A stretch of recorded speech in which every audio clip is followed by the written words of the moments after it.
మిగతా అప్డేట్ చూస్తే జీవీఎంసీలో టీడీఆర్ బాండ్ల విషయం అత్యంత వివాదాస్పదంగా మారింది. వివరాలు సాధారణ ప్రజలకు అందుబాటులో లేకపోవడంతో మధ్యవర్తులు, బ్రోకర్ల చేతిలో ప్రజలు మోసపోతున్నారు. దీనికి సంబంధించిన వివరాలను జీవీఎంసీ ఫిర్యాదు కౌంటర్లలో ఆన్లైన్, ఆఫ్లైన్లలో మాన్యువల్ టీడీఆర్ బాండ్ల వివరాలను పొందుపరచాలని జనసేన కార్పొరేటర్ పీతల మూర్తి యాదవ్ కోరుతున్నారు. అలాగే 2000 కోట్ల విలువైన టీడీఆర్ బాండ్ల అవకతవకలపై సమగ్ర విచారణ జరిపించాలని డిమాండ్ చేస్తున్నారు. అలాగే నగరంలో ఫుట్పాత్లు, రోడ్డు మార్జిన్లను ఆక్రమించడంపై జీవీఎంసీ కమిషనర్కు ఫిర్యాదు చేసిన జనసేన కార్పొరేటర్ పీతల మూర్తి యాదవ్తో మా ప్రతినిధి Satish Naidu face to face ఇప్పుడు చూద్దాం. విశాఖ జీవీఎంసీ పరిధిలో ఇష్టాసారంగా టీడీఆర్లను ఆమోదిస్తున్నారు. ప్రభుత్వ స్థలాలను కబ్జా చేసి టీడీఆర్లు తీసుకున్న నేపథ్యం కూడా ఇక్కడ కనిపిస్తూ ఉంది.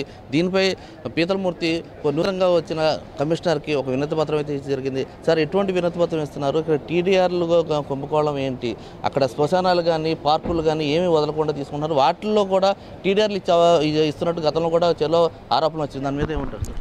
టీడీఆర్ వివరాలు పూర్తి స్థాయిలో బహిరంగపరచాలి, పబ్లిక్ డొమైన్లో ఉంచాలి. వివరాలు ఏదైతే జీవీఎంసీ గ్రీవెన్స్ సెల్ ఉందో అక్కడ టీడీఆర్ వివరాలన్నీ కూడా కౌంటర్లో ఉంచితే ఖచ్చితంగా ప్రజలకి అందుబాటులో ఉంటుంది. ప్రజలకి పారదర్శకంగా వాళ్ళు చెక్ చేసుకోవడానికి ఉంటుంది.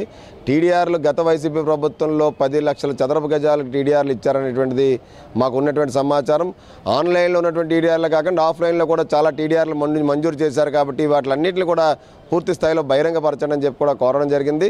మరి ముఖ్యంగా టీడీఆర్ల విషయాలపై పూర్తిగా బహిర్గతం చేస్తే గత ప్రభుత్వం చేసిన దాని మీద కూటమి ప్రభుత్వం సిఐడి విచారణ, విజిలెన్స్ విచారణ ఇప్పటికే చేపట్టింది.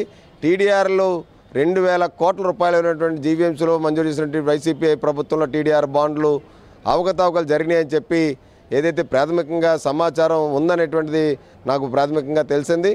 ఆ యొక్క టీడీఆర్ వివరాలు అవన్నీ కూడా పూర్తి స్థాయిలో బహిరంగపరిస్తే పారదర్శకంగా ఏవైతే తప్పుడు మార్గంలో అన్యాయంగా అక్రమంగా టీడీఆర్లు మంజూరు చేశారో దానికి సంబంధించినటువంటి వ్యక్తులపైన అధికారులు కానీ, అనధికారులు కానీ, రాజకీయ నాయకులు కానీ వాళ్ళ మీద చట్టపరమైన చర్యలు తీసుకుంటే ఇటువంటి మళ్ళీ పునరావృతం కాకుండా ఉంటాయని చెప్పి కూడా కోరడం జరుగుతుంది. సార్, ప్రధానంగా ఇక్కడ ప్రభుత్వ స్థలాల్లో పార్కులు కూడా కబ్జా చేసే పరిస్థితి కూడా కనిపిస్తుంది. దానికి కూడా టీడీఆర్లు ఇచ్చే విధంగా ఇప్పుడు పావులు కలుపుతున్నారని తెలుస్తుంది. ఎంతవరకు నిజం సార్?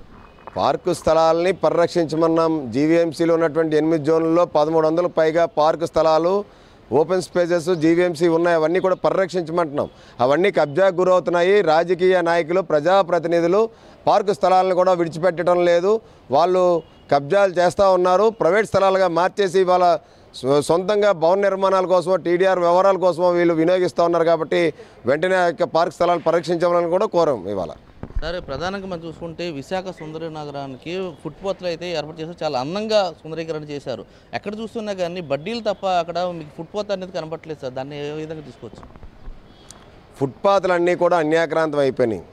కోట్ల రూపాయలతో ఫుట్పాత్లు పెడెస్ట్రియన్స్కి, ఏదైతే వాకర్స్కి ఇవాళ రోడ్ సైడ్ వాకర్స్ అందరికీ కూడా నిర్మించినటువంటి జీవీఎంసీ కల్పించినటువంటి బాధ్యతగా కల్పించినటువంటి ఫుట్పాత్లు ఏవైతే ఉన్నాయో ఆ పెడెస్ట్రియన్స్ ఎవరు నడిచేటువంటి పరిస్థితి లేదు. ఇవాళ బడ్డీలే కాదు, ఆ యొక్క ఫుట్పాత్ కానుకున్న బిల్డింగ్స్ వాళ్ళ దుకాణాలను ఎక్స్టెండ్ చేసుకోవడమే కాకుండా పూర్తి స్థాయిలో వ్యాపార కేంద్రాలుగా కబ్జాలు అయిపోయిన ఫుట్పాత్లన్నీ కూడా ఫుట్పాత్ల మీద ఉన్నటువంటి కబ్జాలన్నింటినీ కూడా పూర్తిగా తొలగించాలి. ప్రజల కోసం, విశాఖ నగర సుందరీకరణ కోసం కోట్ల రూపాయలు ఇవాళ అభివృద్ధితో చేయాలని చెప్పి ఫుట్పాత్లు ఏదైతే సుందరీకరణ చేస్తున్నారో ఫుట్పాత్లన్నీ కూడా కబ్జాకు గురైనాయి. వాటి వల్ల విశాఖ నగర అందాన్ని, సుందరీకరణని పూర్తిగా వీళ్ళు విస్మరిస్తూ ఉన్నారు. ఖచ్చితంగా వాటిని కాపాడాలి, వాటిని పరిరక్షించాలని చెప్పి అడిగాం. సార్, ఫుట్పాత్ల మీద ఏర్పాటు చేసుకున్న బడ్డీలకి, హోటల్స్కి రెంటల్ వసూలు చేస్తున్నారని కూడా ఆరోపణలు వినిపిస్తున్నాయి. దాని గురించి మీరేమంటారు సార్? అదేగా చెప్తున్నాం, అక్రమంగా అది వ్యాపార దళారులు కావచ్చు, రాజకీయ నాయకులు కావచ్చు, ప్రజాప్రతినిధులు కావచ్చు, వాళ్ళు జోబులు నింపుకుంటున్నారు. జీవీఎంసీని ఒక జేబు సంస్థగా మార్చేశారు. జీవీఎంసీ ఆస్తుల్ని మీరు కబ్జా చేస్తున్నారు. జీవీఎంసీ ఫుట్పాత్లని రోడ్ల మీద తిరిగే వాహనదారులు కూడా వాహనాలు సరిగ్గా వెళ్ళకుండా వాళ్ళ ట్రాఫిక్ సమస్య కూడా తలెత్తుతుందంటే ఇవన్నీ కూడా కబ్జాలు అవుతూ ఉన్నాయి. ఖచ్చితంగా వీటిలన్నింటినీ కూడా తొలగించాలి. వీటి మీద ఒక చర్యలు తీసుకోవాలి. ఒక స్పెషల్ వీళ్ళు ఒక టీంని నియమించాలి. పూర్తి స్థాయిలో దీని మీద చర్యలు చేపట్టాలని చెప్పి కోరడం జరిగింది. అది మనం ఓవరాల్గా చూసుకున్నట్లయితే గతంలో టీడీఆర్లు ఎవరికైతే వైసీపీ ప్రభుత్వంలో ఇచ్చారో గత ప్రభుత్వ స్థలాలకు కూడా టీడీఆర్లు ఇచ్చిన నేపథ్యం కూడా కనిపించింది. దానిపైన ఇదే పీతలమూర్తి యాదవ్ కోర్టు కూడా ఆశ్రయించడం, దాన్ని మళ్ళీ వెనక్కి తీసుకురావడం కూడా జరిగింది.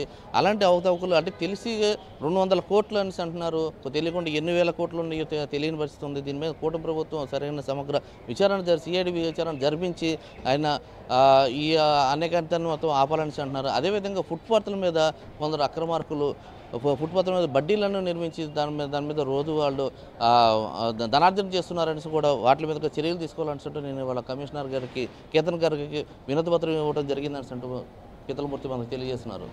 కెమెరామెన్